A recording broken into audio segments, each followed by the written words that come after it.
Bismillahirrahmanirrahim. Assalamualaikum warahmatullahi wabarakatuh. Innal hamdalillah nahmaduhu wa nasta'inuhu wa nastahdihi wa natubu ilaih wa na'udzu billahi min syururi anfusina wa min sayyiati a'malina. May yahdihillahu fala mudilla lahu wa may yudlil fala hadiyalah. Wa asyhadu an la ilaha illallah wahdahu la syarika lah wa asyhadu anna Muhammadan abduhu wa rasuluhu la nabiyya ba'dah. Ya ayyuhalladzina amanu taqullaha haqqa tuqatih wa la tamutunna illa wa antum muslimun. Fa inna asdaqal hadithi kitabullah wa khairal huda huda Muhammadin sallallahu alaihi wasallam. Wa syarrul umuri muhdatsatuha wa kullu muhdatsatin bid'ah wa kullu bid'atin dhalalah wa kullu dhalalatin finnar. Ikhwani fillah wa akhwati fid din azani Allah wa iyyakum. Para bapak dan ibu-ibu yang dirahmati oleh Allah Subhanahu wa taala.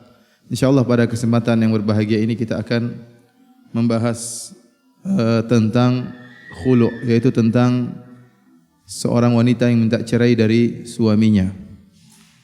Terlebih-lebih lagi tatkala seorang wanita mengatakan kepada suaminya, kalau kau memang jantan, ceraikan aku. Fenomena ini ya mulai banyak terjadi ya, terutama dengan adanya acara-acara sinetron, kemudian acara-acara yang ya seakan-akan ingin menaikkan derajat wanita, akan tapi sungguhnya maksudnya adalah menjatuhkan derajat wanita. Terlebih-lebih lagi ada dai yang dengan bermudah-mudah menyatakan kepada para wanita untuk dengan segera minta cerai dari suaminya, untuk berani membangkang kepada suaminya, sehingga muncullah model-model para wanita yang mudah untuk minta cerai. Jika suaminya melakukan sedikit kesalahan, maka dengan beraninya dia mengatakan, ceraikan aku kalau kamu berani. Ceraikan aku kalau memang kamu jantan. Ini fenomena yang mulai nampak dan mulai terjadi, dan ini merupakan suatu hal yang sangat buruk.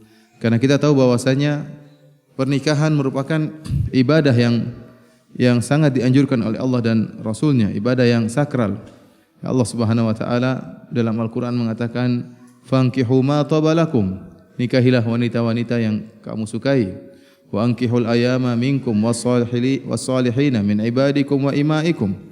Kata Allah Subhanahu wa taala, dan nikahkanlah orang-orang yang bujang ya di antara kalian yang bisa untuk menikah, bahkan para budak-budak yang bujang atau budak-budak wanita yang masih membujang, nikahkanlah mereka. Bahkan Allah mengatakan, iyakunu fuqara yughnihumullahu min fadlih. Kalau mereka adalah orang-orang yang miskin, fakir, kekurangan, maka Allah akan memberi kecukupan bagi mereka, yaitu dengan pernikahan.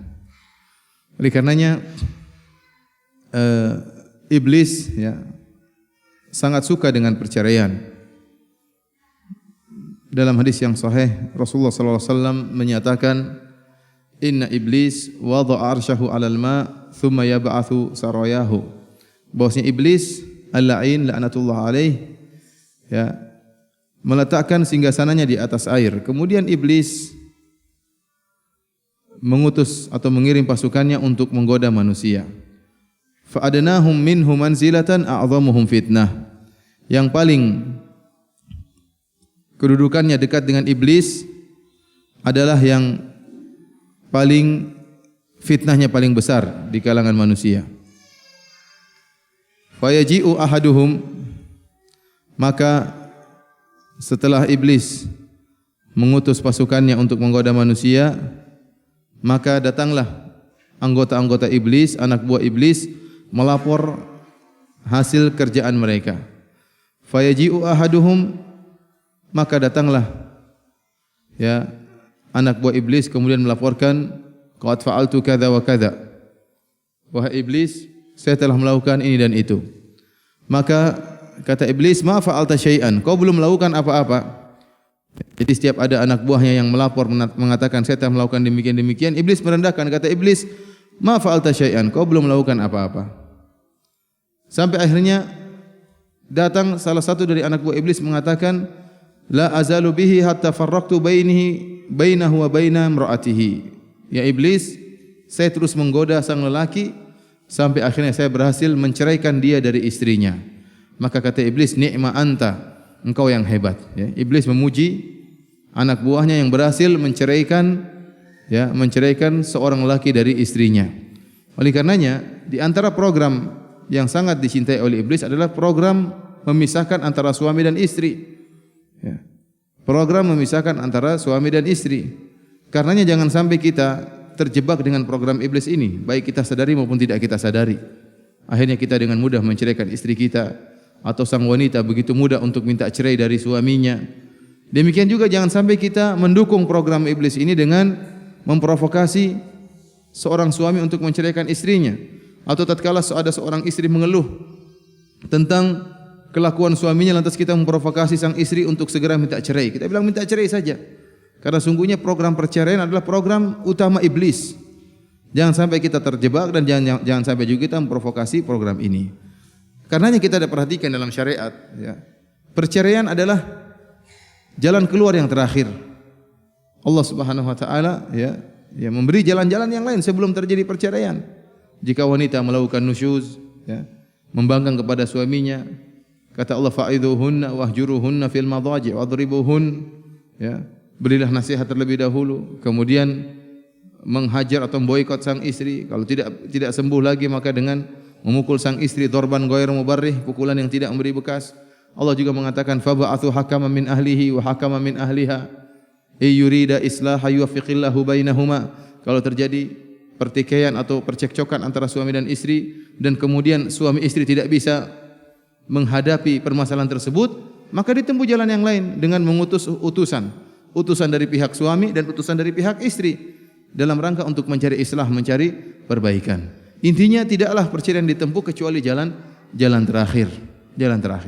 Kalau memang sudah tidak ada jalan kecuali perceraian, maka demikianlah syariat membolehkan perceraian, karena syariat Islam bukanlah syariatnya orang-orang Nasrani yang mengharamkan perceraian. Ya, karena memang terkadang perceraian harus ditempuh. Tatkala tujuan pernikahan tidak bisa didapatkan, mawaddah tidak didapatkan, rahmah tidak didapatkan, ya, sakinah, ketenangan kebahagiaan tidak bisa diperoleh. Maka jika ternyata tidak bisa memperoleh hal tujuan yang merupakan maqasidul zawaj, tujuan-tujuan pernikahan, maka syariat membolehkan terjadinya perceraian. Namun ini adalah tahapan yang terakhir. Ingat, ini adalah tahapan yang terakhir. Selama ada jalan maksimal bisa dilakukan selain perceraian, maka jangan kita menempuh perceraian, karena perceraian merupakan program utama iblis dan anak buahnya. Para hadirin dan hadirat yang dirahmati oleh Allah Subhanahu wa taala, terkhususkan kepada ibu-ibu yang dirahmati oleh Allah Subhanahu wa taala, ya. Allah Subhanahu wa taala menjadikan perceraian di tangan para lelaki. Karena para lelaki lah yang membayar mahar. Para lelaki adalah qawwamuna 'alan nisa, dialah pemimpin para keluarga, dan para lelaki lah yang biasanya berfikir bisa lebih panjang, perkiranya bisa lebih jauh dan tidak cepat terbawa dengan perasaan atau emosionalnya. Ini kita berbicara secara umum tentang para lelaki. Tentunya ada para lelaki yang aneh, yang kewanita-wanitaan, yang terlalu mengikut perasaan, mudah tersinggung sebagaimana wanita, ada juga, ya. Tapi secara umum para lelaki demikian, ya, berfikirnya lebih panjang, lebih berhati-hati dalam bertindak, kemudian tidak lebih mendahulukan akalnya daripada perasaannya, berbeda dengan para wanita. Ya, dan para lelaki lah yang membayar mahar dan telah mengeluarkan biaya. Oleh karenanya, ya, at-talaq liman akhadha bisaq, bahwasanya perceraian di tangan para lelaki. Ya, bukanlah perceraian di tangan para wanita sebagaimana karena para wanita, ya, secara umum tidak stabil pemikirannya, sebagaimana kata Nabi sallallahu alaihi wasallam, ya, naqisatu aqlin wa din, bahwasanya para wanita akalnya kurang. Bukan berarti akalnya kurang adalah para wanita IQ-nya jongkok, terus tidak mudah berpikir, tidak. Para wanita cerdas, ya, cerdas. Bisa jadi ada wanita yang nilainya lebih tinggi daripada para laki, dan ini terbukti dalam sekolah-sekolah. Ternyata ada wanita yang ranking 1, laki-laki ranking 20, bisa jadi. Atau kemudian dalam kuliah IP, indeks prestasi dari sang wanita lebih tinggi. Kemudian waktu tes IQ-nya lebih tinggi daripada lelaki. Akan tapi kenapa Rasulullah SAW mengatakan para wanita naqisatu aqlin, akalnya kurang? Ya, kenapa? Karena para wanita lebih mendahulukan perasaan daripada otaknya, daripada akalnya. Oleh karenanya Rasulullah SAW mengatakan rifwan bil qawarir, hendaknya kalian lembut dengan para wanita. Rasulullah SAW mengatakan para wanita dengan al-qawarir, yaitu seperti kaca-kaca, ya, qarurah, seperti botol yang mudah pecah. ya, mudah pecah para wanita, tubuhnya lemah dan tidak stabil, mudah pecah. Demikianlah gambaran seorang wanita yang kurang akalnya. Artinya apa? Dia lebih mendahulukan perasaannya daripada akalnya. Terlebih lagi jika dia mengalami kondisi-kondisi yang sulit. Seperti apa? Tatkala dia sedang datang bulan, ya.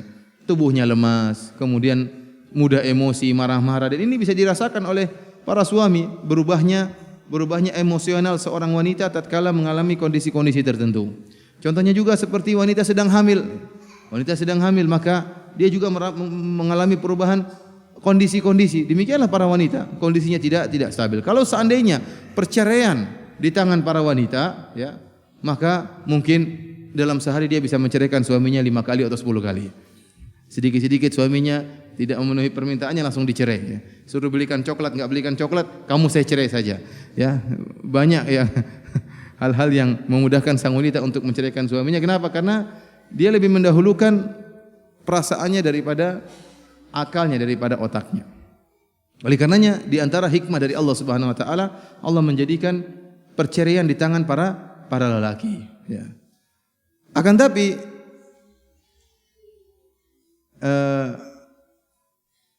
tatkala kondisinya sebaliknya sekarang, para lelaki yang tidak menjalankan kewajiban-kewajibannya. Dia tidak menjalankan kewajiban-kewajibannya sebagai suami, atau dia menzalimi istrinya.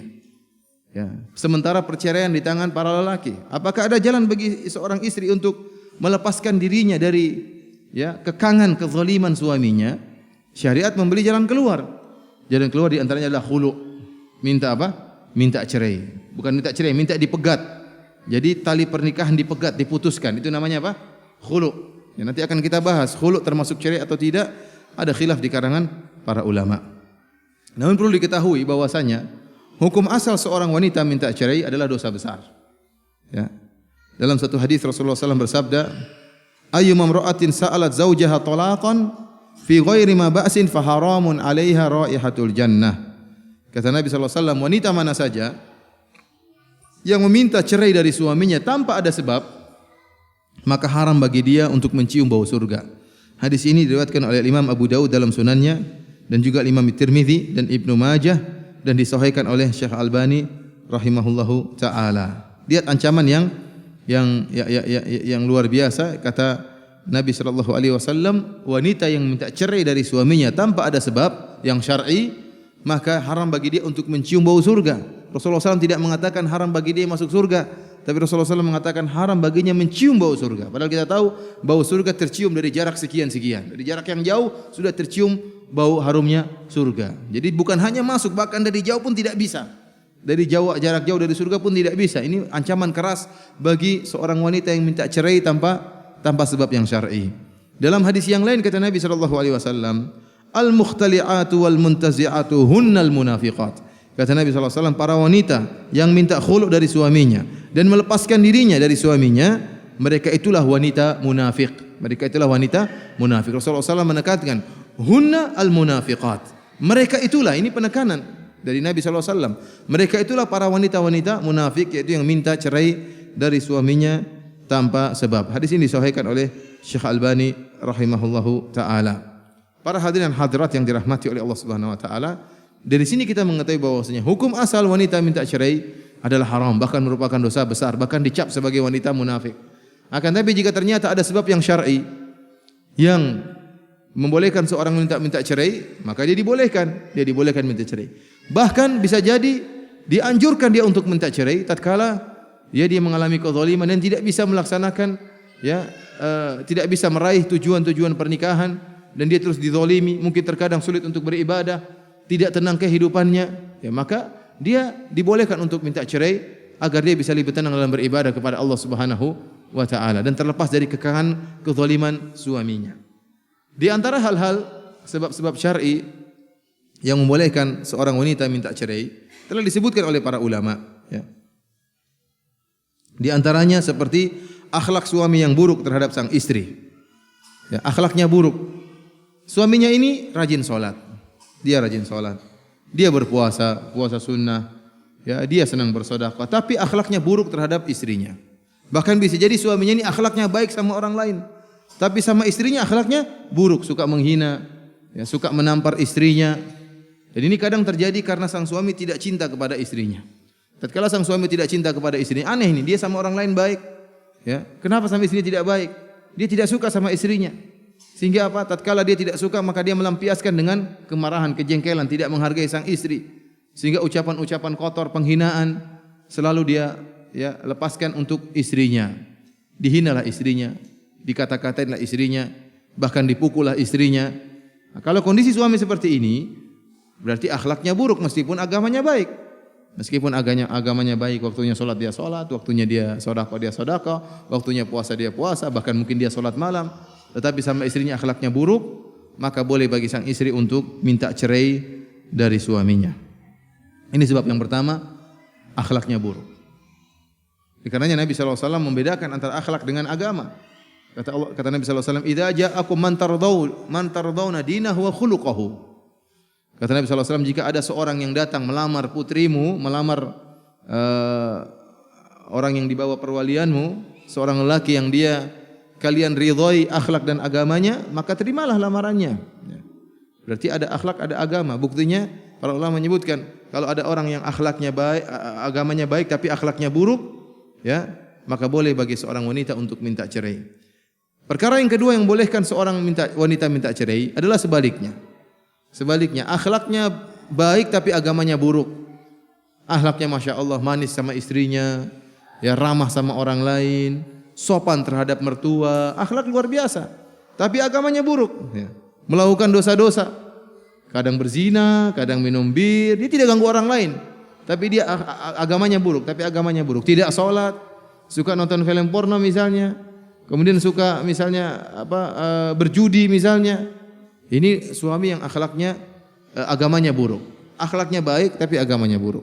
Tentunya tidak semua orang wanita, seorang istri bisa sabar menghadapi suami seperti ini. Dia sholat, suaminya tidak sholat. Dia sedih, dia tidak kuat melihat suaminya seperti itu. Suaminya berjudi, suaminya minum khamar, suaminya baik, tidak pernah menampar dia, tidak pernah menghina dia. Suaminya sangat cinta kepada dia, tapi dia terbawa oleh syahwatnya sehingga dia melakukan dosa-dosa besar. Maka suami yang seperti ini, seorang wanita boleh minta cerai dari suaminya, ya. Karena bisa dikhawatirkan suatu saat istrinya terbawa bermaksiat bersama suaminya. Suaminya maksiat di rumah, akhirnya ajak istrinya minum bir misalnya. Istrinya terbawa minum bir misalnya. Atau suaminya mungkin nonton film porno, akhirnya ajak istri nonton film porno, akhirnya terjerumus, ya. Akhirnya dia tidak ingin terjerumus dalam dosa-dosa, maka boleh bagi dia untuk minta cerai. Suaminya tidak sholat, ya, lama-lama akhirnya dia pun jadi malas melihat suaminya tidak sholat, dia pun ikut-ikutan tidak sholat. Maka suami yang seperti ini agamanya buruk meskipun akhlaknya baik, maka seorang wanita boleh minta cerai dari suami yang seperti ini. Perkara yang ketiga, sebab syar'i yang bolehkan seorang wanita untuk minta cerai, yaitu jika seorang suami tidak menunaikan hak utama sang istri, hak primer sang istri. Apa hak primer sang istri? Yaitu nafkah misalnya. Nafkah. Kemudian pakaian. Wa 'alal mauludi lahu rizquhunna wa kiswatuhunna bil ma'ruf. Kata Allah Subhanahu wa taala, dan bagi suami yang dilahirkan anaknya baru lahir, wajib bagi mereka untuk memberikan nafkah pada istrinya dan memberikan pakaian kepada istrinya. Ini kebutuhan primer, ya. Kemudian juga seperti misalnya tidak mengurus anak-anak. Di antara kebutuhan primer sekarang apa? Anak-anak makan, nafkah, belikan pakaian buat anak-anak juga. Kemudian sekolah. Sekolah sekarang menjadi kebutuhan apa? Kebutuhan primer. Oleh karena jika suaminya ternyata tidak memperdulikan hal ini, sementara dia punya uang, namun dia pelit, dia tidak memenuhi kebutuhan primer istri dan keluarganya, maka dalam kondisi begini sang istri boleh minta cerai. Sebab yang keempat di antara sebab yang bolehkan seorang istri minta cerai, yaitu jika suami ternyata tidak bisa berhubungan dengan istrinya dengan baik. Tidak bisa menggauli, tidak bisa memenuhi kebutuhan biologis istrinya dengan baik. Karena mungkin ada sebab-sebab tertentu. Contohnya suaminya cacat, ya, atau suaminya misalnya impoten, atau suaminya misalnya lemah syahwat, atau suaminya misalnya dia tidak ada cacat, tidak ada penyakit, tapi tidak pernah berhubungan dengan istrinya, atau tidak adil dalam mabit, ya. Dia punya 2 istri, kemudian istri kedua 5 hari, istri pertama cuma 2 hari misalnya, ya. Ini tidak benar. Itu pun 2 hari cuma capek tidur, tidak berhubungan ya, karena sudah capek dengan 5 hari dengan istri kedua. Istri pertama cuma numpang tidur. Seperti ini berarti dia tidak bisa memenuhi kebutuhan biologis istrinya. Boleh bagi sang istri untuk minta cerai. Karena bagaimanapun sang istri juga punya kebutuhan. Sebagaimana seorang laki punya kebutuhan biologis, seorang wanita juga punya kebutuhan biologis. Seorang suami hendaknya memperhatikan masalah ini. Dan pendapat yang benar dalam hal ini sebagaimana penjelasan para ulama al-muhaqqiqin, bahwasanya wajib juga bagi sang suami untuk memenuhi kebutuhan istrinya. Adapun pendapat fuqaha, para ahli fikih yang mengatakan wajib sekali dalam 4 bulan, ini pendapat yang lemah ya, tanpa dalil. Tidak ada dalilnya ya. Karena masalah ya wa'ashiruhunna bil ma'ruf, kata Allah Subhanahu wa taala, pergaulilah para istri-istri kalian dengan cara yang baik. Kita kembalikan kepada urf, cara yang baik. Cara yang baik bagaimana? Tatkala sang istri ingin dipenuhi kebutuhan biologisnya, maka suami juga memenuhi. Wajib bagi suami untuk memenuhi dengan cara yang baik ya. Oleh karena jika kemudian sang istri disia-siakan, tidak digauli sama sekali, ya maka apa fungsinya dia menjadi istri? Bagaimana dia bisa menundukkan pandangannya? Sebagaimana lelaki juga butuh menundukkan pandangan, sebagaimana lelaki juga butuh menjaga kemaluannya, demikian juga seorang istri, seorang wanita butuh untuk menjaga pandangannya dan juga butuh untuk menjaga kemaluannya. Kemudian di antara perkara yang bolehkan seorang wanita minta cerai, yaitu perkara yang kelima, yaitu sang wanita sama sekali tidak membenci suaminya. Hanya saja sang wanita khawatir tidak bisa menjalankan kewajibannya sebagai istri, sehingga tidak bisa menunaikan hak-hak suaminya dengan baik. Contohnya apa? Seorang istri dia ingin berbakti kepada ayahnya. Ayahnya sudah tua, dalam keadaan sakit. Ibunya juga sudah tua, dalam keadaan sakit. Sementara tidak ada anak yang bisa dia harapkan kecuali wanita ini. Maka dia pun minta cerai dari suaminya. Kenapa? Kalau dia menjadi istri, dia akan tersita waktunya untuk mengurus kedua orang tuanya. Dan dia tahu bahwasanya suaminya punya hak-hak yang harus dia tunaikan. Tatkala dia khawatir tidak bisa menunaikan hak-hak suaminya, maka dia boleh minta cerai. Daripada dia terjerumus dalam dosa-dosa besar. Ini juga dibolehkan oleh para ulama. Jadi bukan kesalahan pada suami, tapi kesalahan pada dirinya. Dia khawatir tidak bisa memenuhi kewajiban suaminya. Maka istri yang seperti ini boleh juga dia untuk minta cerai. Di antaranya juga ya, yang keenam, kapan seorang wanita boleh minta cerai? Ya. Jika seorang wanita tidak suka sama suaminya, bukan karena agamanya yang buruk, agamanya baik, bukan karena akhlaknya yang buruk, akhlak suami juga baik. Hanya saja sang istri tidak bisa mencintai sang suami, sama sekali tidak bisa. Dia berusaha untuk mencintai suaminya, tetap aja tidak bisa. Dia sudah berusaha setahun, 2 tahun, 3 tahun untuk mencintai suaminya, tetap aja tidak bisa. Ya, dia tidak bisa cinta sama suaminya. Padahal kita tahu di antara tujuan pernikahan adalah apa? Wa ja'ala bainakum mawaddatan warahmah. Allah menjadikan di antara pasangan suami istri ya kasih sayang, kemesraan dan kecintaan. Tatkala hal ini tidak bisa diraih, ya, kecintaan tidak bisa tumbuh sama sekali. Ya, bagaimana sang istri bisa ikhlas dalam melayani suaminya sementara dia tidak cinta sama suaminya? Sulit. Bagaimana kemudian sang istri bisa menundukkan pandangannya sementara dia tidak cinta sama suaminya? Maka dia masih terus dalam hatinya berharap mencari lelaki yang lain. Dalam kondisi seperti ini boleh bagi sang istri minta cerai. Ini dibolehkan dalam syariat. Ikhwani fillah azani Allah iyyakum, Ibnu Qudamah rahimahullah dalam kitab Al-Mughni berkata, "Wa jumlatul amri annal mar'ata idza karihat zawjaha li khuluqihi aw khalqihi aw dinihi aw kibarihi aw dha'fihi aw nahwi dhalik wa khashiyat alla tuaddi haqqallahi fi ta'atihi jaza laha an tukhali'ahu bi'iwadin taftadi bihi nafsaha."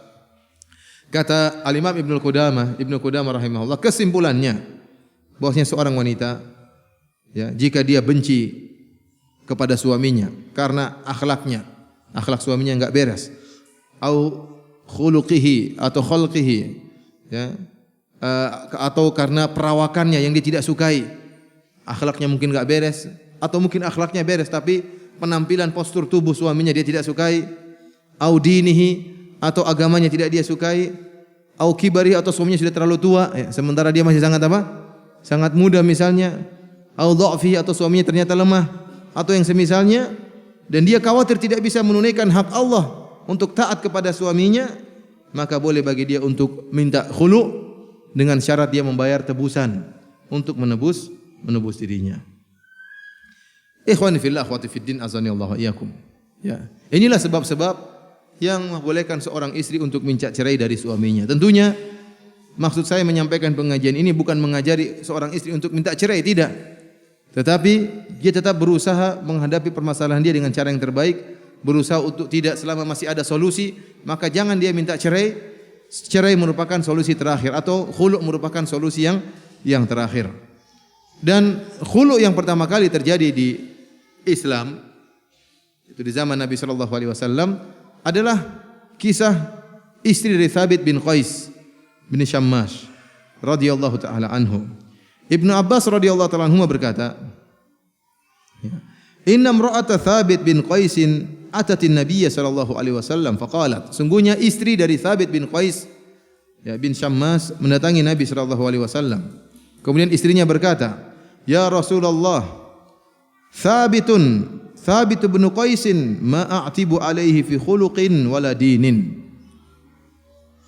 Ya Rasulullah, sungguhnya suamiku Thabit bin Qais, aku tidak mencela akhlaknya dan aku tidak mencela agamanya. Jadi Thabit bin Qais ini seorang yang mulia. Bahkan dia seorang sahabat yang telah dijamin masuk surga oleh Allah Subhanahu wa taala. Dalam satu hadis disebutkan tatkala turun firman Allah dalam surat Al-Hujurat, ya, wala tarfa'u aswatakum fawqa sautin nabi wala tajharu lahu bil qawli ka jahri ba'dikum li ba'din an tahbata amalukum wa antum la tash'urun. Kata Allah Subhanahu wa taala, janganlah kalian mengangkat suara kalian di atas suara nabi dan jangan kalian mengeraskan suara kalian di atas suara nabi, bisa jadi gugur amalan kalian dalam kondisi kalian tidak sadar. Rupanya Thabit bin Qais bin Syammas ini suaranya lantang, kalau berbicara suaranya keras, bahkan disebut dalam riwayat dia terganggu pendengarannya, agak terganggu pendengarannya, sehingga kita tahu orang kalau terganggu pendengarannya dia terkadang bicara keras karena dia sendiri kurang jelas mendengarnya. Dan dia mungkin seperti orang depan dia itu seperti dia juga, sehingga dia ngomongnya apa? Keras. Padahal orang yang di depan dia tidak budak, cuma dia sendiri yang pendengarannya terganggu. Tapi dia terbawa untuk bersuara dengan suara yang keras. Ada yang mengatakan memang dia suaranya lantang. Ya, ada khilaf di antara tafsiran kenapa dia tidak tatkala itu Thabit bin Qais tidak pergi ke masjid, dia tidak sholat di masjid. Sehingga Nabi sallallahu alaihi wasallam bertanya, "Mana Thabit, kau tidak datang ke masjid?" Setelah turun ayat tadi, "Wala tarfa'u aswatakum fawqa sautin nabi." Janganlah kalian mengangkat, la tarfa'u aswatakum fawqa sautin nabi wala tajharu lah.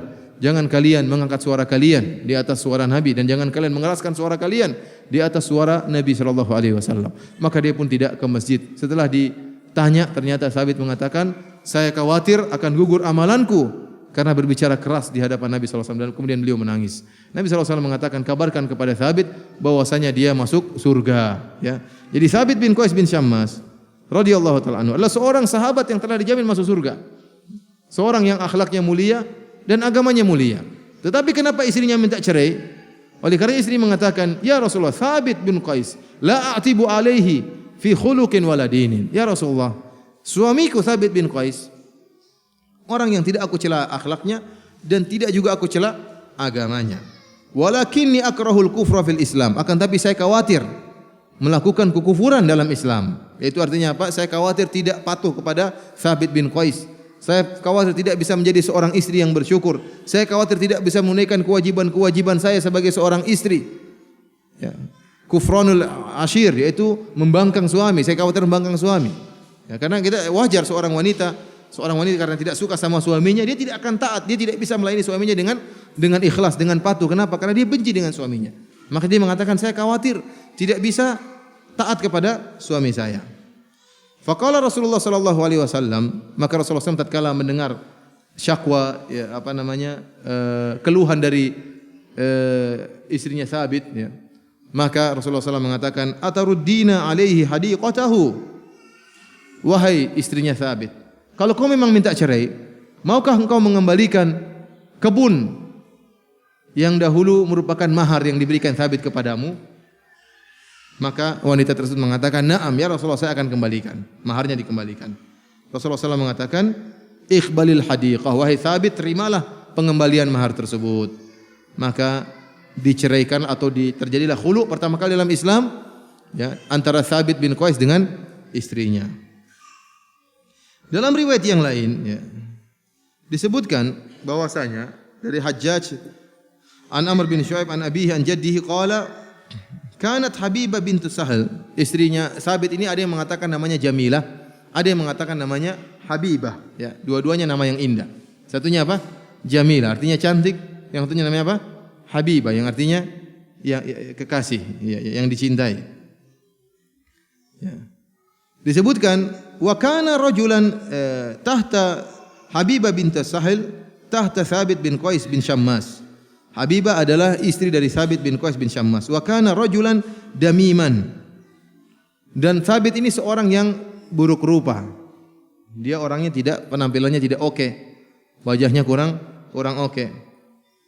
Faqalat, maka istrinya yang cantik ini berkata kepada Rasulullah, "Ya Rasulullah, laula makhafatullah idza dakhala alayya labasaqtu fi wajhihi." Kata dia, Rasulullah, kalau bukan karena saya takut kepada Allah, kalau suamiku masuk rumah akan saya ludahi wajahnya. Karena saking jengkelnya, saking tidak sukanya sama. Jadi, kok suamiku kayak gini modelnya, artinya saking jengkelnya dia ingin ludahi suami. Tapi riwayat ini diriwayatkan oleh Ibnu Majah, namun didhaifkan oleh Syekh Albani rahimahullah. Namun ada riwayat yang sahih dari Ibnu Abbas. Kata Ibnu Abbas, "Inna awwal khulu'in kana fil Islam ukhtu Abdullah bin Ubay." Yang pertama kali terjadi khulu' dalam Islam adalah permintaan khulu' dari saudaranya Abdullah bin Ubay, yaitu Jamilah, namanya Jamilah. Annaha atat Rasulullah sallallahu alaihi wasallam faqalat, dia mendatangi Rasulullah sallam dan berkata, "Ya Rasulullah, la yajma'u ra'si wa ra'sahu syai'un abada." Kata dia, "Wahai Rasulullah, tidak ada yang bisa mengumpulkan antara kepalaku dengan kepala suamiku selamanya. Tidak mungkin kepala kami bisa bersamaan, itu enggak mustahil. Tidak mungkin bisa mengumpulkan satu atap, tidak mungkin. Satu kamar apalagi tidak mungkin. Tidak mungkin ada sesuatu yang bisa menaungi kepala kami berdua. Kepala kami harus berpisah. Kepala saya di sana di utara, dia di selatan. Pokoknya harus berpisah, tidak boleh bersatu. Tidak mungkin ada yang bisa menyatukan kami selamanya," kata dia. Bahkan dia mengatakan la yajma'u ra'si wa ra'sahu syai'un abada. Ini benar-benar penekanan. Jadi dia menggunakan kalimat, ya, kalau dalam kaidah usul fikih kalimat umum, dia mengatakan tidak ada yang bisa mengumpulkan kami, tidak bisa mengumpulkan kepalaku dengan kepalanya suatu apapun selamanya. Jadi luar biasa ini. Dia sudah menjazam, memastikan tidak ada bisa menyatukan kami. Kenapa? Apa sebabnya? Dia jelaskan, "Inni rafa'tu janibal khaba' fa ra'aituhu aqbala fi iddatin." Suatu saat, ya, saya di rumah dan saya lihat Thabit suamiku berjalan bersama beberapa laki-laki. Kemudian saya angkat sitar di rumah dan saya lihat Thabit berjalan dengan teman-temannya. Fa idza huwa ashadduhum sawadan. Setelah saya perhatikan Thabit suamiku dibandingkan dengan laki-laki yang lain, dengan teman-temannya, ternyata suamiku yang paling top hitamnya. Wa aksaruhum qamah, dan yang paling top pendeknya. Wa akbahuhum wajah, dan yang paling buruk rupa. Jadi saya tatkala lihat, ternyata suamiku paling hitam, paling pendek, dan paling buruk rupa. Akhirnya Thabit tatkala dilaporkan demikian, dia mengatakan, "Ya Rasulullah, inni a'taituha afdhala mali." Wahai Rasulullah, dia meminta cerai dari saya. Saya sudah kasih mahar dari hartaku yang paling saya sukai. Kita tahu bahwasanya zaman dahulu, di zaman Rasulullah SAW, para sahabatnya, kalau orang sudah punya kebun, itu seperti sudah punya perusahaan. Ya, itu harta yang paling mulia tatkala itu, paling top. Kenapa? Karena sudah ada korma, dalam kebun itu juga terkadang ada sumur. Sudah apa yang dicari? Tidak akan takut kelaparan. Ya, jadi orang kaya raya. Oleh karenanya dulu kaum Ansar di Madinah, mereka kaya dengan apa? Semakin yang punya banyak kebun semakin kaya. Ya, karena itulah perdagangan usaha mereka, mata pencarian mereka di Madinah adalah dengan berkebun. Oleh karenanya kebun tatkala itu merupakan harta yang termasuk harta yang paling mulia. Maka dia mengatakannya, "Rasulullah, bagaimana dia minta cerai dari saya sementara saya sudah berikan a'taituha afdhala mali. Saya berikan kepada dia hartaku yang paling mulia. Hadiqah, sebuah kebun." Kemudian kata Thabit, "Fa in raddat alayya hadiqati." Kalau dia mengembalikan kebun saya yang saya berikan kepada dia sebagai mahar, akan saya pisahkan dia dari diriku. Maka mendengar perkataan Thabit, Nabi tawarkan kepada istrinya, Jamilah, "Wahai Jamilah, ma taqulin? Bagaimana menurutmu dengan tawaran Thabit minta kembali maharnya?" Apa kata istrinya dengan penuh pedenya? "Na'am, wa in sya'a zidtuhu." Saya akan kembalikan maharnya tersebut, saya akan kembalikan kebunnya tersebut, dan kalau dia mau saya tambah lagi duitnya. Artinya saking semangat untuk diceraikan. Inilah ikhwani fillah azani Allah wa iyyakum, ya. Kasus khulu yang pertama kali terjadi dalam Islam, permintaan istri Sabit yang bernama Jamilah atau Habibah binti Sahal, yang dia minta cerai karena tidak bisa mencintai suaminya. Tidak bisa mencintai suaminya. Padahal suaminya mencintai dia. Ini dibolehkan dalam syariat. Kenapa? Karena dengan dia melihat suaminya modelnya tadi, dia tidak bisa mencintai suaminya. Kalau dia sudah tidak bisa mencintai suaminya, maka bagaimana dia bisa melayani suaminya dengan baik? Bagaimana dia bisa taat kepada suaminya? Maka dia mengatakan, walakinni akrahul kufra fil Islam. Ya Rasulullah, saya tidak mencela akhlak Sabit. Saya tidak mencela agama Sabit. Karena Sabit luar biasa. Agamanya top, akhlaknya top. Bahkan dijamin masuk surga oleh Nabi sallallahu alaihi wasallam. Tapi saya tidak bisa, saya khawatir melakukan kekufuran dalam Islam. Saya khawatir membangkang dia. Saya khawatir tidak taat kepada dia. Ya. Akhirnya terjadilah khulu dengan mengembalikan apa? Dengan mengembalikan mahar yang telah diberikan oleh Thabit bin Qais kepada istrinya. Inilah khulu yang pertama kali terjadi. Yang ini Allah takdirkan. Ya. Takdirkan telah terjadi di zaman Nabi SAW untuk pelajaran bagi orang-orang sesudahnya. Dan ini subhanallah, Allah mentakdirkan sahabat Thabit bin Qais ini dimintai cerai bukan karena akhlaknya, bukan karena agamanya, tapi karena apa? Karena buruk rupanya.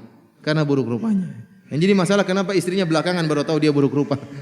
Sebelumnya kan tidak jadi masalah. Begitu lihat, dibandingkan dengan laki-laki yang lain, kebetulan juga dia ngangkat itu, ternyata suami saya yang paling pendek, yang paling hitam, yang paling buruk rupa. Akhirnya apa? Dia tidak bisa cinta kepada suami. Padahal sebelumnya tidak jadi masalah.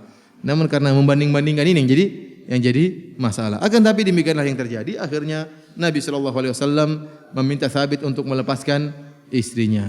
Inilah khulu yang pertama kali terjadi dalam Islam. Ikhwani fillah wa fiddin, azani Allah wa iyyakum. Mengenai permasalahan khulu ada beberapa permasalahan yang ingin kita bahas. Yang pertama, ikhwani fillah, azani Allah wa iyyakum. Khulu itu cerai atau bukan? Khulu itu cerai atau bukan? Ada khilaf di antara para ulama, apakah khulu itu cerai atau bukan? Ya. Pendapat yang rajih wallahu alam bisawab, bahwasanya khulu itu bukan cerai.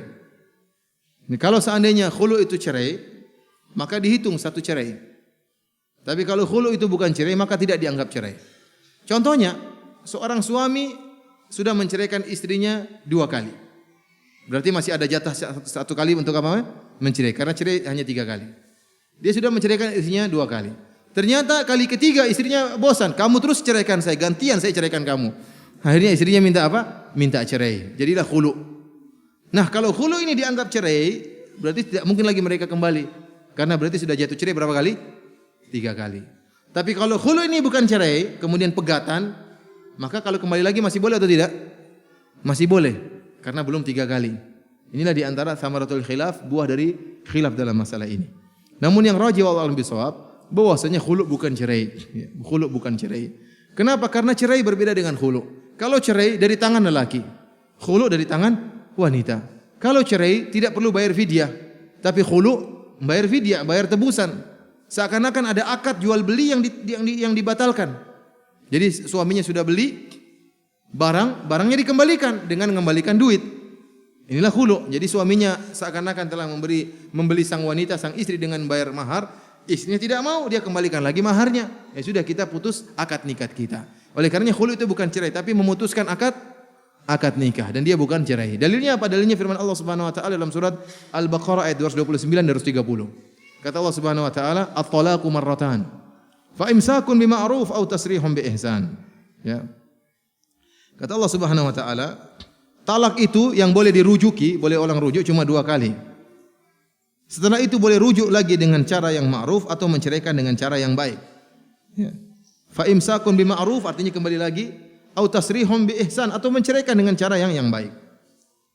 Kemudian Allah mengatakan, "Wala yahillu lakum an ta'khudhu mimma ataitumuhunna syai'an illa ay yakhafa alla yuqima hududallah." Kemudian kata Allah Subhanahu wa taala, "Fa in khiftum alla yuqima hududallah fala junaha 'alaihima fi ma iftadat bih." Kalau ternyata keduanya khawatir tidak bisa melaksanakan ketaatan kepada Allah, maka tidak mengapa bagi keduanya, yaitu suami boleh mengambil harta fi maftadat bih, harta yang dibayar oleh istrinya. Ini fidyah. Allah setelah menyebutkan bahwa cerai itu 2 kali, Allah menyebutkan tentang masalah fidyah. Kemudian Allah Subhanahu wa taala berfirman dalam ayat 230, "Fa in talaqaha fala tahillu lahu min ba'du hatta tankiha zaujan ghairah." Dan jika ternyata dia menceraikan istrinya untuk ketiga kalinya, maka tidak halal bagi istrinya untuk kembali lagi kepada suaminya sampai istrinya dinikahi oleh laki-laki yang lain. Fa in talaqaha fala junaha alaihi ma yataraja'a. Dan kemudian jika ternyata istrinya sudah dinikahi oleh laki-laki lain, kemudian laki-laki lain tadi menceraikan istrinya, maka boleh lagi kembali. Jadi antum perhatikan di ayat 229 Allah sebutkan tentang at-talaqu marratan, cerai itu dua kali. Kemudian ayat 230 Allah menyatakan fa in talaqaha, ayat yang ketiga, ayat cerai yang ketiga. Jadi Allah menyebutkan dua cerai dengan cerai yang ketiga. Di antara dua ayat ini Allah sebutkan di tengah-tengah fala junaha alaihima fi maftadat bi. Allah sebutkan tentang fidyah. Allah sebutkan tentang fidyah. Berarti fidyah bukan cerai. Fidyah bukan apa? Cerai. Karena seandainya kalau fidyah cerai, maka ini talak yang keempat yang ayat 230. Ya, talak yang keempat. Ternyata Allah sebutkan di antara dua talak dengan talak yang ketiga ada fidyah. Dari sini kata para ulama bahwasanya fidyah itu bukan cerai. Fidyah itu bukan cerai tapi memutuskan akad tali pernikahan dengan syarat sang wanita membayar fidyah, tebusan. Seakan-akan mengembalikan uang pembelian dikembalikan barang kembali. Ya. Barang kembali. Jadi uang dikembalikan barang kembali. Jadi dia bukan cerai. Jadi kalau misalnya seorang suami telah menceraikan istrinya dua kali. Kemudian kali ketiga istrinya mengatakan kamu terus ceraikan saya, sekarang gantian saya ceraikan kamu. Akhirnya dia pun minta khulu, dia bayar fidyah. Maka putus. Ternyata setelah berpisah menyesal, anak-anaknya nangis, mana ayahku, mana ibuku, dan sering terjadi demikian. Setelah cerai baru timbul apa? Penyesalan. Ya, setelah timbul penyesalan akhirnya ayo kita kembali lagi deh. Masih boleh atau tidak? Boleh. Karena baru cerai dua kali. Masih ada kesempatan cerai yang ketiga kali, maka boleh kembali. Kemudian hukum yang kedua yang berkaitan dengan fidyah, dengan khulu, yaitu bahwasanya apakah wanita khulu ada iddahnya atau tidak? Ya. Yang benar bahwasanya wanita yang dikhulu, ya, ada iddah atau tidak ada iddah, tapi iddahnya cuma haidhah wahidah, cuma satu kali apa? Haid. Ada yang mengatakan iddah, ada yang mengatakan istibra'ir rahim, yaitu membersihkan rahim, ya. Sehingga perlu haid sekali, sehingga tidak ada sisa-sisa dari lelaki sebelumnya. Jangan sampai ada sisa di rahimnya. Maka setelah haid selesai bersih, ya. Setelah haid kemudian bersih, maka boleh menikah lagi. Jadi tidak ada iddah misalnya 3 bulan, enggak. Cuma yang ada cuma sekali haid, entah dinamakan iddah atau namanya istibra, yang penting cuma sekali apa? Sekali apa namanya? Haid. Sama seperti seorang wanita yang hamil, kemudian ingin dinikahi. Wanita hamil ingin dinikahi, ya, ada yang mengatakan bahwasanya misalnya ada wanita dizinahi kemudian seorang ingin menikahinya, ya. Dia sudah bertobat dari perzinahannya, maka tidak boleh dia menikahi tatkala wanita tersebut masih dalam keadaan hamil. Tunggu bayinya keluar. Ada yang mengatakan tunggu bayinya keluar, setelah itu masih nunggu lagi haid sekali, istibra'ur rahim, agar benar-benar bersih rahimnya tersebut, ya. Intinya sang wanita tatkala khulu tidak boleh langsung nikah, karena pernah kejadian yang pernah saya hadapi langsung, seorang wanita minta khulu dari suaminya.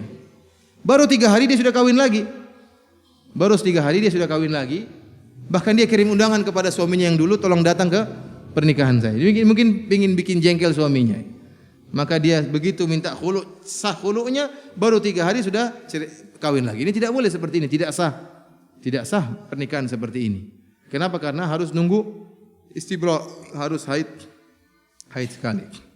Kemudian permasalahan yang ketiga, seorang wanita yang dikhulu,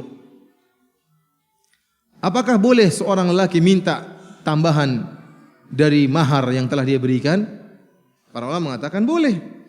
Oleh karenanya tadi waktu Thabit mengatakan kepada Nabi, fa in raddat alayya hadiqati, ya Rasulullah, saya akan melakukan khulu, ya, dia boleh khulu dari saya dengan syarat dia mengembalikan kebun yang telah saya berikan kepada dia. Kemudian tatkala Nabi SAW mengatakan, ma taqulin, apa yang kau katakan wahai Jamilah? Apa kau akan mengembalikan kebunnya kepada Thabit? Maka Jamilah mengatakan, na'am, wa in syaa zidtuhu, saya akan kembalikan, dan jika dia mau saya akan beri tambahan. Oleh karenanya terkadang seorang suami tatkala diminta cerai, dia minta tambahan harta. Kenapa? Karena dia bukan cuma masalah mahar, dia telah rugi.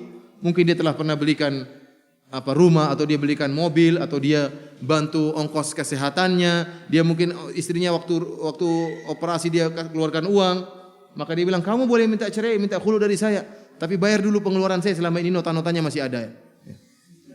Kalau kamu mau ya. Ini boleh, karena memang ini hal yang sudah dia lakukan, dia rugi selama ini. Ternyata istrinya minta cerai. Terutama kalau ternyata perceraian tersebut timbul dari istrinya yang kurang ajar. Istrinya yang kurang ajar, maka dia boleh minta. Kalau seperti dan adat berbeda-beda. Terkadang kita tahu mahar cuma seperangkat alat sholat. Seperangkat alat sholat cuma 100.000. Ngapain 100.000? Dikembalikan. Saya tidak butuh 100.000 tersebut. Saya sudah rugi banyak nikah sama kamu ya. Atau misalnya ternyata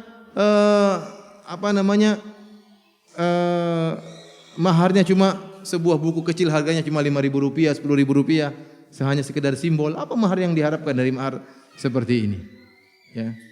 Dan adat berbeda-beda. Kalau orang Jawa biasanya maharnya enggak mahal. Biasanya maharnya apa enggak? Mahal. Entah berapa ratus ribu sudah bisa nikah, atau 1 juta, 2 juta.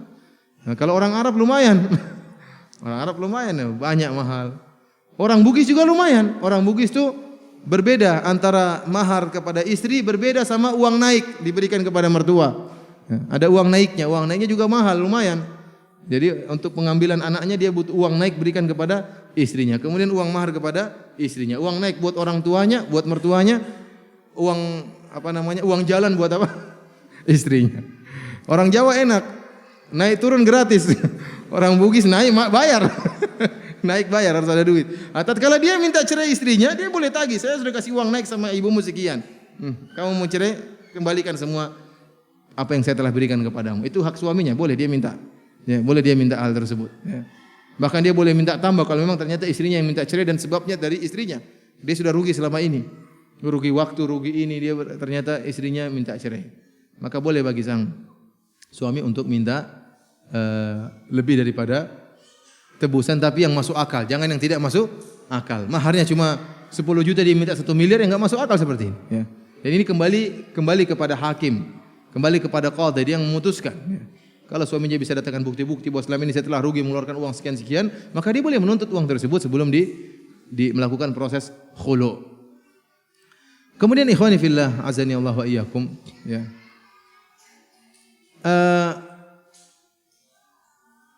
Jika telah terjadi khulu, maka sang suami tidak bisa menceraikan suaminya lagi, tidak bisa menceraikan istrinya lagi. Contohnya, sang istri minta khulu dari suaminya. Kemudian suaminya mengatakan, saya setuju, kamu saya khulu. Terus karena jengkel suaminya, supaya kamu tidak bisa kembali lagi, saya ceraikan sekalian talak 3. Maka talak 3 ini tidak jatuh. Kenapa? Karena sudah khulu dulu baru talak. Kalau khulu sudah putus tali pernikahan. Tatkala sudah putus tali pernikahan, suaminya bukan suami lagi. Oleh karena tidak bisa menjatuhkan talak 3. Talak 1, talak 2, talak 3 tidak bisa. Kenapa? Karena proses talak telah terjadi setelah apa? Setelah khulu. Faham atau tidak? Paham. Jadi kalau talak jatuh setelah khulu maka tidak dianggap. Kenapa? Karena tali pernikahan sudah putus, maka suami statusnya bukan lagi suami, tidak bisa menjatuhkan apa? Perceraian. Kemudian yang berkaitan dengan masalah khulu, kalau sudah terjadi proses khulu, kemudian suatu saat mereka berdua sadar dan ternyata masih saling mencintai, menyesali apa yang telah terjadi, maka boleh mereka kembali namun dengan proses pernikahan yang baru. Seakan-akan mereka berdua tidak pernah kenal sebelumnya. Jadi harus ada walinya, harus ada saksinya, harus ada maharnya, seperti nikah baru. Seperti nikah baru. Karena apa? Karena sudah pernah memutuskan apa? Perceraian. Jadi kalau ingin kembali lagi, maka bukan rujuk tapi nikah baru. Beda kalau cerai 1, cerai 2, talak 1, talak 2, kalau kembali tinggal kembali selama dalam masa iddah. Tapi kalau khulu ingin kembali lagi harus pernikahan baru. Pernikahan baru dengan mahar yang baru, dengan wali dan syarat-syarat pernikahan yang seperti awalnya. Dan yang terakhir, ikhwani fillah azani Allah kemudian ibu yang sekalian dirahmati Allah Subhanahu wa taala, tatkala seorang istri meminta cerai dari suaminya jangan terpancing emosi. Terutama jika kita tahu istri tadi wanita naqisati aqlin, akal mereka pendek, akal mereka kurang. Terkadang sang istri emosi dan mengatakan, "Wahai suamiku, ceraikan aku kalau kamu jantan, kalau kamu laki-laki ceraikan aku." Ya. Maka jangan terpancing dengan perkataan istri. Justru kalau suami terpancing dan mengatakan, "Saya ceraikan kamu," berarti suaminya tidak jantan, tapi dia wanita seperti istrinya. Kenapa? Karena dia mendahulukan perasaannya daripada akalnya. Oleh karena tidak semua wanita minta cerai kita penuhi permintaannya. Wanita seperti itu, dia sok-sok kadang ceraikan saya kalau kamu berani. Padahal dalam hatinya, aduh kalau dia ceraikan mati saya. Jadi sering terjadi seperti itu, mati gua kalau dia ceraikan saya. Sudah tua begini, sudah cerai, siapa yang mau sama saya? Udah enggak laku. Ya. Sementara wanita-wanita muda menanti. Ya.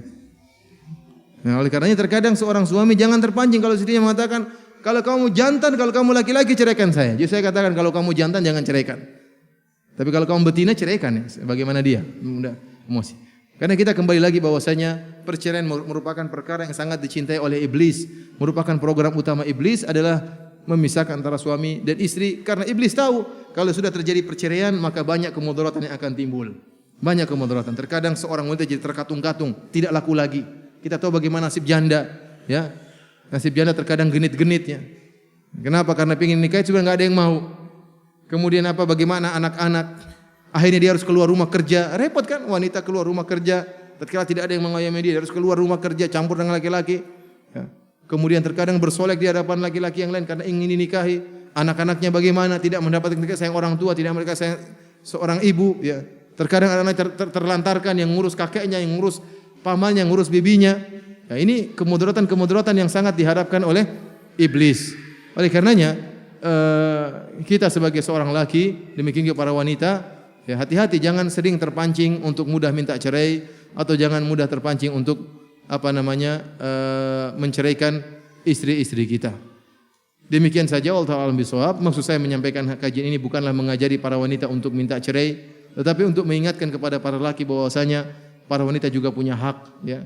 Jika pada kondisi tertentu Allah memberikan jalan keluar adanya khulu. Jika suami terus menzalimi sementara sang istri tidak cerai berada di tangan suami dan suami tidak pernah menceraikan, maka boleh bagi sang istri untuk minta cerai dari suaminya jika memang kondisinya mengharuskan demikian. Wallahu ta'ala alam bishawab. Kalau ada yang bertanya saya persilakan.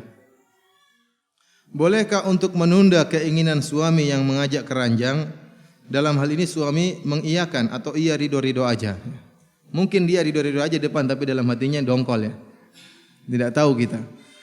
Kalau memang ada alasan yang syar'i untuk menunda keranjang ya. Misalnya istri sangat letih atau ada hal-hal yang lain yang mendesak, maka tidak mengapa. Tetapi jika tidak ada alasan, tidak ada suatu yang menghalangi, kenapa dia menunda-nunda? Hendaknya dia segera menyambut panggilan suaminya. Ini berpahala. Saya ingatkan kepada ibu-ibu, ya kalau tidak ada alasan untuk menunda, maka jangan ditunda. Ya, jangan ditunda. Suami itu ya namanya syahwat, hasrat itu bisa muncul tiba-tiba. Ya kalau ditunda 1 jam lagi bisa jadi hilang hasratnya. Ya, atau dia hasrat sama wanita lain repot kan? Sekarang lagi hasrat sama anti, kemudian anti tunda-tunda, akhirnya hasratnya berpindah kepada wanita yang lain. Nah, repot seperti ini. Oleh karena jangan ditunda-tunda kecuali kalau ada alasan yang syar'i. Ya, karena ini di antara kebutuhan yang mendesak tidak menerima penundaan. Kalau lapar masih bisa ditunda, ya.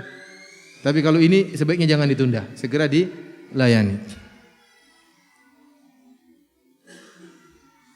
Bagaimana hukum pernikahan jika si laki-laki yang telah menghamili wanita dan ia menikahinya sementara belum melahirkan anaknya? Ini pendapat ada khilaf di antara para ulama, tetapi pendapat yang rajih wallahu a'lam bishawab, pernikahan tersebut tidak sah. Pernikahan tersebut tidak sah, maka harus menikah lagi. Harus menunggu anak yang lahir dan melakukan akad nikah yang baru, dan anak tersebut tidak boleh dinisbahkan kepada ayahnya karena itu ada anak dari hasil zina. Jadi kalau ada wanita yang dihamil oleh seorang lelaki, maka syaratnya wanita tersebut harus bertobat dan sang lelaki juga harus bertobat kepada Allah Subhanahu wa taala. Yang kedua harus menunggu anaknya lahir. Setelah anaknya lahir baru boleh menikah. Menikah dengan pernikahan biasa ada walinya. Anak tersebut adalah anak zina, tidak boleh dinisbahkan kepada bapaknya. Kalau bapaknya meninggal tidak boleh menerima harta warisan karena dia bukan anak dari anak yang halal tapi anak haram. Anak dari hasil zina. wanita yang sudah hamil dinikahi, tadi caranya bagaimana sebenarnya yang lebih mendekati yang sahih. Tadi ditunggu lahir dulu anaknya, bertobat dulu, baru kemudian dinikahi dengan wali. Bedakah meminta cerai dengan khulu? Jadi minta cerai, kamu ceraikan saya, beda dengan dia minta diputuskan. Jadi kalau ceraikan saya kalau kamu berani, kemudian suami ceraikan, berarti suami yang jatuhkan cerai. Tetapi kalau khulu, istrinya bayar apa? Bayar fidyah, bayar tebusan untuk membatalkan tali akad pernikahan. Untuk membatalkan tali akad pernikahan. Apakah jatuh talak seorang laki-laki jika menjatuhkan talak kepada istrinya ketika dia sedang marah atau berkelahi? Memang ada orang yang menceraikan senyum-senyum? Tidak ada. Orang yang kalau lagi menceraikan biasanya lagi marah. Ya. Oleh karenanya kalau cerai syaratnya harus ketawa, ya enggak ada orang cerai kalau begitu. Istriku, kamu cantik sekali, kamu saya cerai ya. Enggak ada orang seperti itu. Yang lagi cerai marah-marah, kamu kurang ajar, kamu gini, kamu saya cerai ya. Jatuh cerai kalau begitu. Para ulama mengatakan hanya kemarahan yang tidak menjatuhkan cerai kalau kemarahan yang buat dia tidak sadar. Benar-benar dia enggak tahu apa yang dia omongkan. Sebagaimana orang setengah mabuk. Kalau sampai marah seperti ini, maka tidak jatuh cerainya. Kenapa? Di luar kesadaran. Tapi kalau dia masih sadar, dia masih waras, dia masih tahu apa yang dia ucapkan. Kamu dulu seperti ini, terjadi bantah-bantahan, berarti kan masih waras. Istrinya mengatakan, kamu yang begini, bukan, kamu yang begitu, bukan. Ini berarti kan masih waras. Buktinya dia masih bisa mematahkan hujah istrinya masih mematahkan hujah apa? Suaminya. Berarti masih waras, masih sadar. Kemudian, kamu saya cerai, jatuh cerai. Langsung KO istrinya. Waduh, kalah saya kalau begitu. Oleh karenanya istrinya, jangan sok-sok menang dalam berbantahan. Ujung-ujungnya kamu yang KO, akhirnya diceraikan sama suami. Kadang istri tidak mau kalah, kamu yang salah, iya kamu yang salah, pokoknya kamu yang salah. Udah kamu yang kalah. Akhirnya apa? Udah kalah, KO. Dicerai, selesai. Bolehkah kita mendoakan suami agar tidak berpoligami? Saya tidak suka dipoligami. Siapa ini yang tidak suka dipoligami? Saya rasa semua istri tidak suka dipoligami. Bukan cuma anti saja yang tidak suka. Masalahnya para wanita tidak suka dipoligami, sementara para suami suka berpoligami. Ini repot. Ini bolehkah seorang istri berdoa agar tidak dipoligami? Boleh ya. Ini boleh. Boleh seorang istri berdoa kepada Allah agar tidak dipoligami. Kenapa? Karena berdoa kepada tentang suatu yang boleh dibolehkan. Boleh seorang berdoa minta suatu yang boleh. Boleh atau tidak? Yang tidak boleh kalau minta sesuatu yang haram. Minta sesuatu yang haram tidak boleh, tapi kalau minta sesuatu yang halal boleh. Bolehkah suami tidak boleh poligami? Apa hukum suami tidak berpoligami? Hukumnya apa? Halal apa haram? Halal apa haram? Halal ya. Kalau haram kita semua payah ini. Kalau haram kita semua berdosa sekarang. Tapi suami tidak berpoligami itu hukumnya halal. Tatkala istri minta sesuatu yang halal boleh-boleh saja, tapi ingat konsekuensinya. Namanya seorang itu bukan hanya sekedar berdoa tanpa ada usaha. Kalau tatkala seorang wanita berdoa kepada Allah, ya Allah jangan jadikan suamiku berpoligami. Ya Allah jadikanlah aku satu-satunya di hati suamiku. Maka dia mengumpulkan antara doa dengan usaha. Usahanya gimana? Dia meningkatkan pelayanan kepada suaminya. Dia perbaiki tubuhnya, ya. Kemudian dia hias dirinya, ya. Pakai parfum, kemudian bergaya di hadapan suaminya. Dia berubah ya antara usaha dan doa. Tapi kalau cuma berdoa, ya Allah jangan jadikan suami poligami, sementara dia penampilannya enggak karuan, badannya melebar kanan kiri. Gimana kemudian dia berdoa ya Allah, kemudian dia tidak berusaha. Tidak benar seperti namanya tawakal yang salah. Tawakal yang benar doa dan usaha. Ya, berdoa ya Allah jangan jadikan suami poligami, dia sendiri berusaha untuk meningkatkan pelayanan kepada suaminya.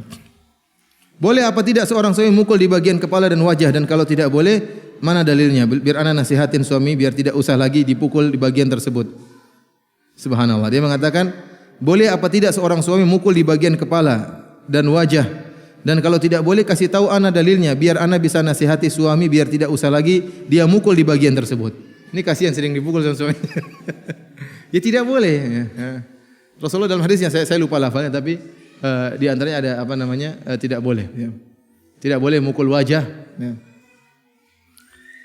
Dan tidak boleh mukul dengan pukulan yang beri bekas. Apakah boleh seorang wanita menambah nilai mahar terkait kebutuhan untuk walimah? Walimah kan di tangan suami. Walimah di tangan suami. Boleh wanita mempersyaratkan saya minta mahar 30 juta, boleh-boleh saja. Tapi tentu yang paling pernikahan yang paling diberkahi adalah yang paling murah. Yang paling apa? murah, yang paling dimudahkan oleh Allah Subhanahu wa taala. Tapi boleh seorang wanita minta mahar 50 juta, boleh saja, terutama dia tahu misalnya suaminya orang kaya. Mahar saya 1 miliar kalau mau. Nah, kalau suaminya mau ya enggak jadi masalah. Kalau suami tidak mau dicari wanita yang lain, tapi boleh-boleh saja. Terutama ternyata niat dia baik untuk agar bisa mengundang lebih banyak walimah. Mungkin suaminya punya undangan tersendiri, dia punya undangan tersendiri. Maka dia minta mahar dan dia ingin sebagian maharnya untuk membantu proses walimah. Ini boleh-boleh saja. Bagaimana dengan wanita yang minta cerai lantas si wanita menghabiskan harta suaminya bahkan harus terus-menerus menuntut harta suaminya untuk nafkah dirinya? Bolehkah jika seperti ini? Tidak boleh. Kalau istri sudah minta cerai sudah selesai. Dia minta cerai kemudian suaminya menceraikan istrinya, ya, maka dia tidak menanggung istrinya lagi, istrinya sudah orang lain. Tidak berhak untuk dinafkahi. Kalau istrinya kemudian menuntut, maka dia menuntut sesuatu yang haram. Dia sudah bukan lagi istri laki-laki tersebut. Bagaimana dia menuntut harta dari seorang yang bukan suaminya? Dalam keadaan marah, sang suami menjatuhkan talak pada istrinya dengan berkata, "Ku talak kamu dengan 100 talak." Lalu di kemudian hari karena menyesal sang suami menikah mantan istrinya lagi, namun sang istri dalam keadaan belum pernah menikah dengan orang lain. Apakah menjatuhkan talak seperti itu sama dengan talak 3? Wallahu a'lam bishawab, saya tidak tahu. Bagaimana hukum talak laki-laki yang dia dalam keadaan mabuk? Kalau mabuk teler tidak jatuh ya. Tidak jatuh ya. Ada yang mengatakan bahwasanya dia dihukumi tetap jatuh karena dia salah dalam mabuk, salah sendiri kenapa dia mabuk, sehingga apa yang terjadi setelah mabuknya kembali kepada sang laki? Jawabannya tidak, yang benar tidak. Kenapa dia tidak sadar? Dia tidak sadar. Dan ini berkaitan dengan kemudaratan kepada istrinya. Ya, berbeda kalau kemudaratan yang dia lakukan sendiri, dia mabuk, dia rusakin barang ya, dia harus tanggung jawab. Tapi tatkala dia menzalimi istrinya, maka tidak jatuh talak tersebut karena dalam keadaan mabuk. Ustaz, manakah yang lebih utama bagi seorang akhwat antara birrul walidain, merawat ibu yang sedang sakit sedangkan dia khawatir tidak dapat menjaga agamanya di rumah sebab keluarganya yang jahil dan banyak maksiat, musik, ikhtilat, TV dan sebagainya, dengan menikah sehingga ia terjaga namun ia tidak bisa lagi birrul walidain, merawat seperti biasa? Saya rasa menikah lebih baik, menikah namun persyaratkan kepada suami untuk diizinkan ya untuk sementara tinggal dekat dengan rumah orang tua dan sering mengunjungi orang tua. Persyaratkan tersebut kepada sang suami. Semoga suami menerima. Ini persyaratan yang boleh. Ini persyaratan yang boleh. Kalau suaminya memenuhi persyaratan tersebut, alhamdulillah. Dia berusaha mencari rumah dekat dengan ibunya dan dia bisa mengunjungi ibunya sesekali sehingga dia bisa terjaga dari terjerumus dalam kemaksiatan.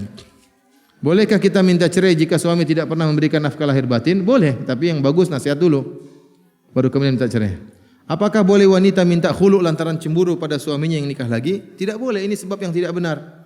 Ya, tidak boleh seorang minta khulu karena poligami, tidak boleh. Ya. Tidak boleh seorang wanita menyuruh suaminya yang poligami untuk menceraikan istrinya yang lain, tidak boleh. Yang kedua, dia juga tidak boleh minta cerai karena suaminya poligami. Dia hanya boleh minta cerai secara syar'i kalau suaminya tidak memenuhi kewajibannya sebagai seorang suami, tidak adil misalnya, ya. Atau kemudian menzalimi istrinya setelah dia nikah, baru akhirnya istrinya dizalimi. Ya, seperti ini. Seperti ini maka tidak mengapa. Atau suaminya ternyata tidak beres dalam mengatur rumah tangga, suami istri digabungkan dalam satu rumah. Ini tidak boleh juga. Ini hak dia untuk minta cerai. Tidak boleh seorang suami menggabungkan kedua istrinya dalam satu rumah. Ini tidak diperbolehkan. Demikianlah ikhwan dan akhwat yang dirahmati Allah Subhanahu wa taala, kajian kita pada kesempatan kali ini. Kurang lebihnya saya mohon maaf. Semoga Allah Subhanahu wa taala menjadikan antuna sekalian dan antum sekalian pasangan suami istri yang berbahagia di dunia dan juga berlanjut di akhirat. Wabillahi taufik. Akhiru da'wana walhamdulillahirabbil alamin. Assalamualaikum warahmatullahi wabarakatuh.